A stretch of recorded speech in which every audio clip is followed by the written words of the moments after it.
Hello dear students, मेरा नाम अनिल कुमार श्रीवास्तव है।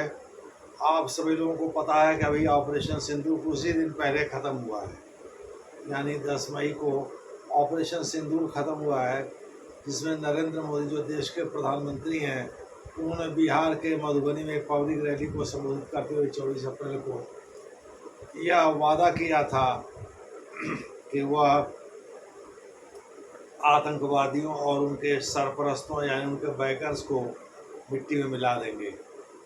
बस आतंकवादियों के खिलाफ ही कार्रवाई करना था, सैनिक कार्रवाई, और कोई उद्देश्य तो था नहीं इस युद्ध का। लेकिन पाकिस्तान ने रिटेलिएट किया कि भाई कैसे पंजाब के बहावलपुर और मुरीद में घुस गए,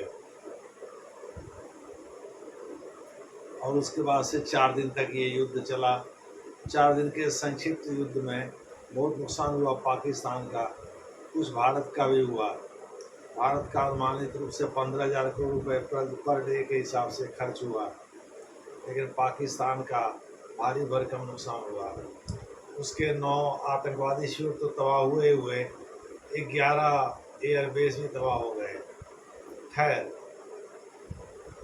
पाकिस्तान ने जब भारत पर अटैक किया तो उन ड्रोन से हमला किया जो तुर्की में बने हुए थे।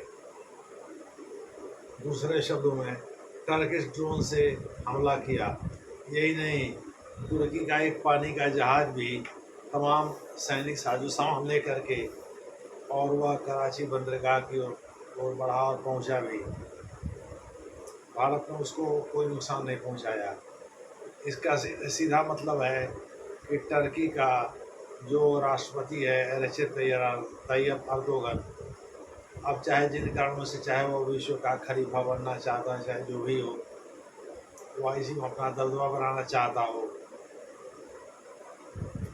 जैसे भी आप मुसलमान होने की वजह से मुस्लिम कंट्री का सपोर्ट कर रहा हो, लेकिन भारत विरोधी है और वो पाकिस्तान के साथ डटकर खड़ा रहा। तो पाकिस्तान ने जितने भी ड्रोन भेजे भारत की ओर, वो ज़्यादातर ड्रोन टर्की के बने हुए थे। रिमेनिंग जो है वो चीन से लिए गए थे। चीन के मिसाइल और टर्किश ड्रोन को भारतीय एयर डिफेंस सिस्टम ने मार गिराया। भारत में कई एयर डिफेंस सिस्टम काम करते हैं, जैसे लीड रोल तो S-400 अदा करता, उसके बाद L-70 है, AD है, पिछोरा है, आकाश है, ये सब के सब जो है एयर डिफेंस सिस्टम ही है। और ये ऐसे लगाए जाते हैं जिससे, या ऐसे छोड़े जाते हैं जैसे कि उधर से कोई बच्चा खिलौना फेंका हो और इधर से हम ढेला फेंक करके उस खिलौने को या गुब्बारे को पीछे मार कर फोड़ रहे हैं। तो इस प्रकार से ये anti ballistic missile defence system पूरा नाम है इनका, एयर डिफेंस सिस्टम हम लोग शॉर्ट में कहेंगे। यानी टर्की भारत का दुश्मन नंबर 1 बन गया। बावजूद इसके जो भारत ने टर्की की तारीफ की, खास करके नीति आयोग ने। क्यों किया भाई? नीति आयोग हार के दिन में जो है टर्की की तारीफ कर रहा है। क्यों कर रहा है? उसके पीछे एक ही कारण है। टर्की ने कमाल पाशा से जब सत्ता का हस्तांतरण दूसरे लोगों को हुआ, कमाल पाशा ने, आपको पता होगा, टर्की में कमाल पाशा ने पश्चिमी देशों की तर्ज पर सुधार किए थे और पर्दा प्रथा ख़त्म कर दिया था, और भी बहुत सारी चीज़ों को पश्चिमी देशों की तर्ज पर ख़त्म कर दिया था। पहनावा यानी संस्कृति, खान पहनावा, इन सब में बदलाव किया था। तो ये इसके बाद जो है कमाल पाशा के जाने के बाद जिन लोगों का उदय हुआ, उन लोगों ने मिक्स किया, यानी पश्चिमी देशों के जो रीति रिवाज थे उसको टर्किश के लोकल रीति रिवाज से मिक्स किया। इसका नतीजा आप टर्की जाएंगे तो देख भी सकते हैं या टीवी पर कई बार सुन भी सकते हैं। लेकिन इसी दौरान उस आधुनिकीकरण के दौर में टर्की ने एक मुकाम भी हासिल किया। छोटे और मझोले उद्योगों को कैसे आगे बढ़ाया जाता है, इस मामले में टर्की ने एक मुकाम भी हासिल किया, यानी उसने दुनिया को एक रास्ता दिखाया। बड़े और मझोले उद्योगों के क्षेत्र में अमेरिका और बाद में सोवियत रूस, व्लादिमीर लेनिन के समय, बोल्शेविक क्रांति जब हुई थी, यानी लेनिन लेनिन के समय, हाँ लेनिन के समय, लेनिन 1917 की घटना, अक्टूबर की घटना है। उसके बाद जो है रूस ने फ्रेडरिक विंसलो टेलर, जो कि एक अमेरिकी थे, उनके तमाम तरह के साइंटिफिक मैनेजमेंट के फार्मूले थे, जिसको कि व्लादिमीर लेनिन ने अपने यहाँ लागू किया था और वो आगे बढ़ाया था। तो इस प्रकार से दुनिया में बहुत सारे देशों ने टर्की के छोटे और मझोले उद्योगों को कैसे आगे बढ़ाया जाए, इस मामले में टर्की से सीख लिया था।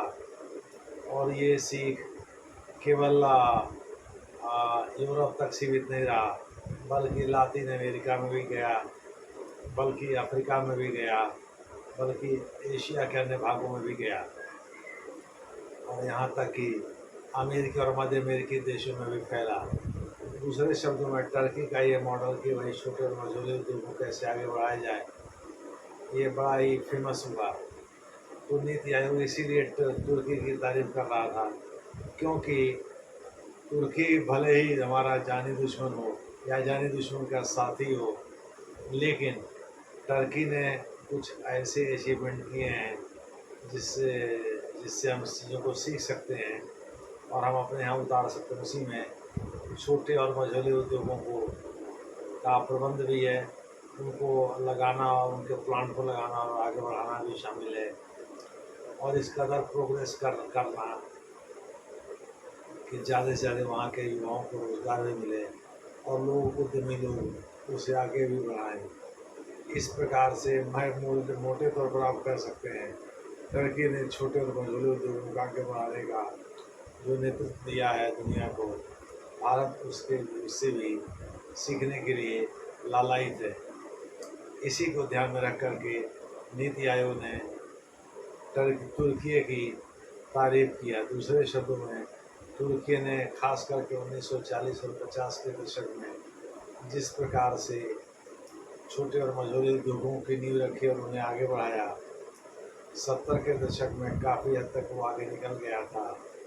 छोटे और मझोले में बात कर रहा हूँ मैं, बिग इन्वेस्टमेंट टिकट की बात नहीं कर रहा हूँ या बड़े उद्योगों की बात नहीं कर रहा, मैं छोटे और मझोले उद्योगों की बात कर रहा हूँ।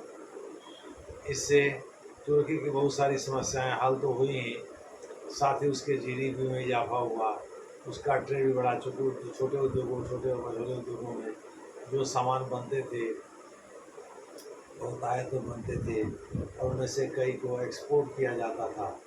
तो तुर्की के जीडीपी और ट्रेड में भी काफ़ी योगदान था, इसलिए नीति आयोग उसकी तारीफ कर रहा है। और कोई बात नहीं, उसकी तारीफ करने का ये मतलब बिल्कुल नहीं ना लगाया जाए कि कहीं ऐसा तो नहीं है भारत के साथ उसके फिर से कोई डिप्लोमेटिक टर्न तो नहीं हुए हैं जिसमें भारत को तुर्की ने साफ साफ जो है सहयोग दे दिया है और ये पाकिस्तान के लिए झटका, ऐसा कुछ भी नहीं है। तब भी पाकिस्तान के साथ था, आज भी पाकिस्तान के साथ है। भले ही उसके ग्राउंड सिक्योरिटी में लगे हुई कंपनी सेल्वी का कॉन्ट्रैक्ट रद्द कर दिया गया हो, भले ही लोग पर्यटन के लिए तुर्की न जा रहे हैं, भले ही ट्रेड और जो उसके साथ तुर्की से के साथ होता था उसमें कमी कर दी गई, इस पर मैंने अलग से एक वीडियो बनाया है। इसके बावजूद भी तुर्की पाकिस्तान के साथ लगा हुआ है, उसके पीछे अभय मुद्रा में खड़ा है। दूसरे शब्दों में तुर्की और चीन जो है पाकिस्तान को अपना एक तरह से, चीन तो पहले से ऑल वेदर फ्रेंड मानता था, तुर्की लगता है ऑल वेदर फ्रेंड मानने लगा है पाकिस्तान। बहरहाल इसी वजह से नीति आयोग तारीफ कर रहा है, चूँकि तुर्की ने जो जिस एरिया में यानी छोटे और मझोले क्षेत्र के एरिया में जो प्रोग्रेस किया है वो अनुकरणीय है, और कोई बात नहीं है। धन्यवाद।